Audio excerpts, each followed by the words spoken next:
Good morning. It's James. It is so good to see you today. Thank you for your time. Thank you for your energy. I'm deeply grateful to have the honor and the blessing of laying eyes on you. And I do hope and pray that this message finds you and all the people that you love peaceful, thriving, and very, very well.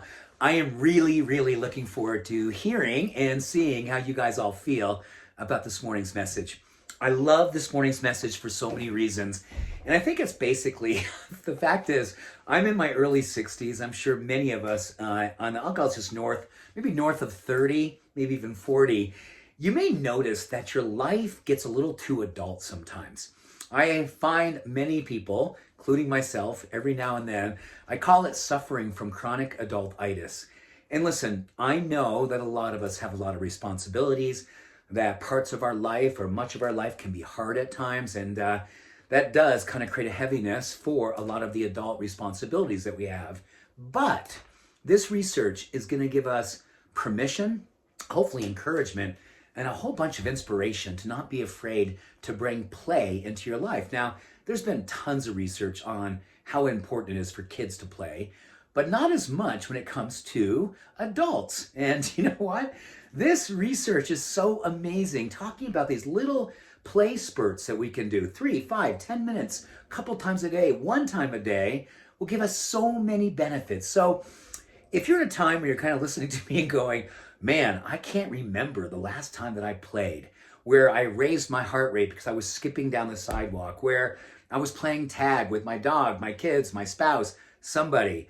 I just found myself wanting to play Twister, and I rolled it out, took off my shoes, and with some friends, we played Twister. We laughed, we raised our heart rate. We just got lost in the experience of play. Here's what happens when play happens for adults. We decrease cortisol and stress. We decrease feelings of anxiety that can literally last hours, if not days, after we played.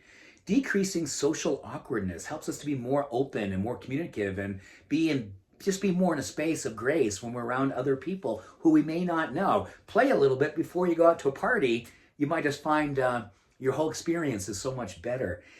Increases optimism. It actually helps with our intimate relationships. In fact, the study did a little piece on playing with a partner, our spouse, our lover, our wife, our daughter, wife, our husband, anyone in that space that is our intimate partner, our person, if you will. We should play at least a couple times a week. It actually helps with intimacy and trust. And study shows it actually helps us to stay together, happily stay together. Improves cognitive flexibility. So that's awesome. So we can we can move one thing to the next and feel like we have a level of grace and ease when we do it.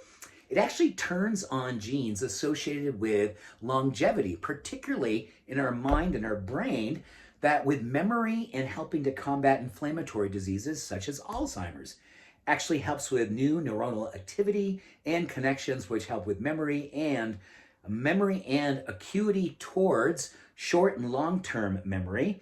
And, love this one, helps to augment emotional regulation.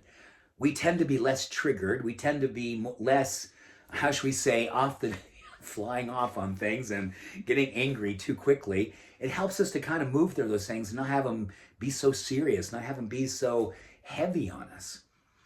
I love this study, and I love what it gives me to think about. My wife and I do love to play. We ride bikes together. We definitely go for walks together. Every now and then we can break into a spontaneous wind sprint or tag with our dog. This is medicine for all of us. And especially during times like these where it's easy to feel chronically adult. It's easy to take on a lot more responsibility, even stuff that doesn't belong to us. In this call for play that we can give ourselves is healing. It's bringing lightness to us. It's bringing love to us as well. So let us hear from you. Let me hear from you. Let the whole community talk about ways in which you are presently playing or you are feeling called and encouraged to begin playing again. Thank you. Thank you for being you and having a place like this where we can talk about the fun stuff that sometimes science can bring to spirit and enliven all of us to bring more joy and spontaneity to our lives. I'll see you soon. Much love. Every blessing. Bye for now.